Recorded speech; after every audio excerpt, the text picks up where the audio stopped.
Halo para penyedap kopi, kumpulan orang penyedap film yang saya banggakan dan saya hormati. Kali ini saya akan membahas sebuah film yang berjudul American Satan 2017. Film ini dibintangi oleh Andy Wirsak dari vokalis band Black Veil Brides dan seorang gitaris dari band Asking Alexandria. Kedua band ini adalah band dari Amerika Serikat dan Inggris. Jika kalian anak IMO pasti tahu kedua band ini karena pernah viral pada zamannya. Film ini juga disutradari oleh Asa Wilson yang juga menulis naskah. Dalam film ini kalian akan dibuat senang karena banyak adegan blaem-blaemnya. Bisa membuat libido Anda meningkat, membuat Johnny Anda tegang sampai akhir. Dan jangan lama-lama, kita akan masuk ke dalam alur cerita filmnya. Let's go! Film ini bermula dari sebuah band rock yang didirikan oleh mahasiswa di salah satu universitas di Amerika, yang karakter utamanya diperankan oleh Johnny Faust yang kita sebut saja namanya Kiman. Ada juga pacarnya Kiman yang kita sebut saja Neng Rowi, dan juga teman yang jadi gitaris dari band ini, kita panggil saja Snot. Band ini didirikan lantaran mereka ingin sekali mengikuti jejak band Guns N' Roses yang mengawali kesuksesannya di wilayah Sunset Strip. Mereka bersepakat untuk keluar dari kuliahnya demi mengejar mimpi menjadi artis papan atas, hidup di sebuah mobil van ala gembel. Mereka hanya mengandalkan passion dan talent untuk bertahan hidup. Tentunya dalam perjalanan tak selalu berjalan mulus seperti apa yang mereka bayangkan. Kurangnya pengalaman, seorang yang belum kenal memanipulasi mereka dalam keadaan lengah, sehingga band mereka malah terjerumus ke jalan yang salah dan banyak menuai kontroversi di kalangan masyarakat. Mereka semua mulai terjerumus pada aliran satanisme setelah bertemu dengan seorang pria, anggap saja dia Paijo. Paijo mengenalkan jalan busuk ini kepada sang vokalis yaitu Kiman. Kiman berhasil terpengaruh olehnya. Tekanan batin yang dialami karena ibunya divonis terkena penyakit membuat ia membulatkan tekad untuk terjun ke dunia hitam, karena iming-iming Paijo bahwa ia beranggapan dengan terjun ke jalan tersebut mereka akan cepat populer dan mencapai kesuksesan seperti yang mereka impikan. Hal tersebut tentu membuat para teman-temannya juga ikut terpengaruh. Mereka bahkan sampai tega menghajar orang untuk dijadikan tumbal pertama mereka. Setelah hal itu, mereka menjadi semakin beringas, mengonsumsi narkoba, blaem-blaem bebas, mencari keributan seolah sudah mendarah daging pada diri mereka. Apalagi si Kiman, ia mengenal narkoba dari salah satu anggota bandnya sendiri. Anggap saja ia Ija. Di suatu hari ketika mereka semua berpisah di salah satu tempat dengan suguhan wanita penghibur, Kiman diajak Ija ke salah satu kamar. Ia dipengaruhi untuk memakai narkoba sebelum diajak Ija untuk melaem-laem karena diiming-imingi Meki yang lebar dan loer.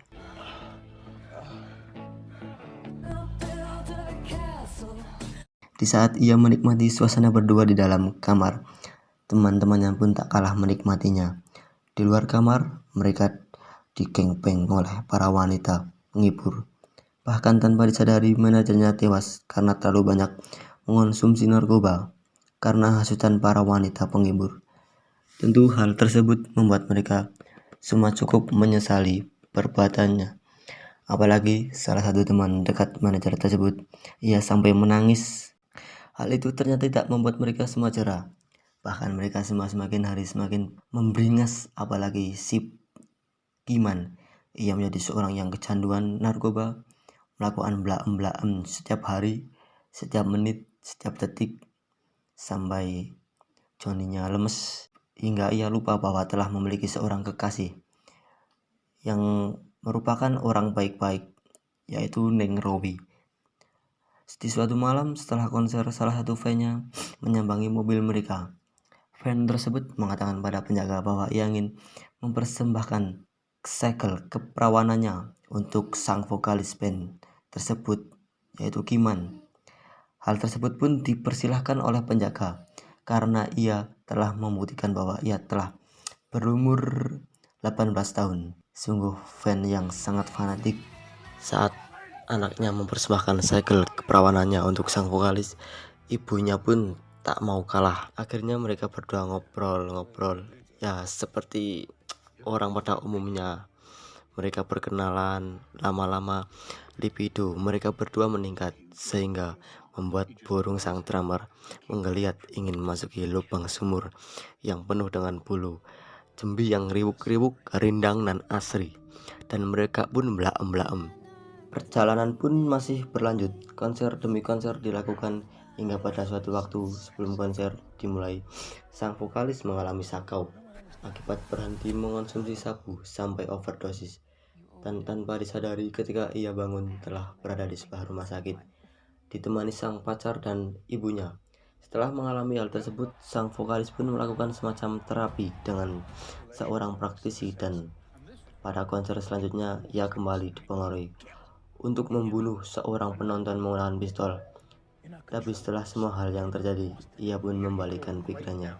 Ia malah menembak si pedebah itu, orang yang menyuruh Kiman atau sang vokalis untuk menembak salah satu penonton itu yang telah mencuci otaknya selama ini.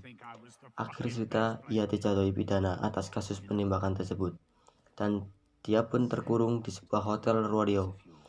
Dan pada suatu waktu ia dijenguk oleh salah satu rekannya.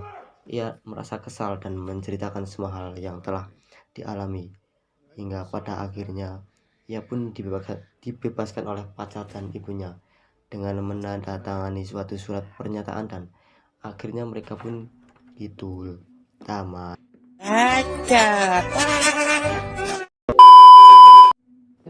Gimana? Sungguh film yang menegangkan bukan? Karena menyajikan hal-hal yang tabu dan hal yang paling kalian sukai, yaitu gitu. Di film ini juga menceritakan sebuah band yang terjerumus ke aliran satanis yang membuat mereka hancur. Tapi film ini memang benar-benar menceritakan kehidupan nyata seorang rockstar yang tidak jauh dari narkoba dan betina. Semua hal-hal gila ada di film ini. Dan sekian dari saya untuk review film kali ini.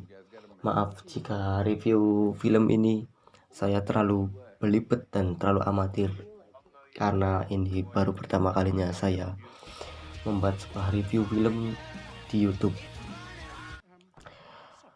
Oke, sekian saja. Jika kalian tidak suka, tidak usah di like. Jika suka, silahkan di like, shockbreaker, dan jangan lupa hidupkan loncengnya agar kalian tidak ketinggalan video-video mblaem-mblaem selanjutnya. Goodbye whiskas.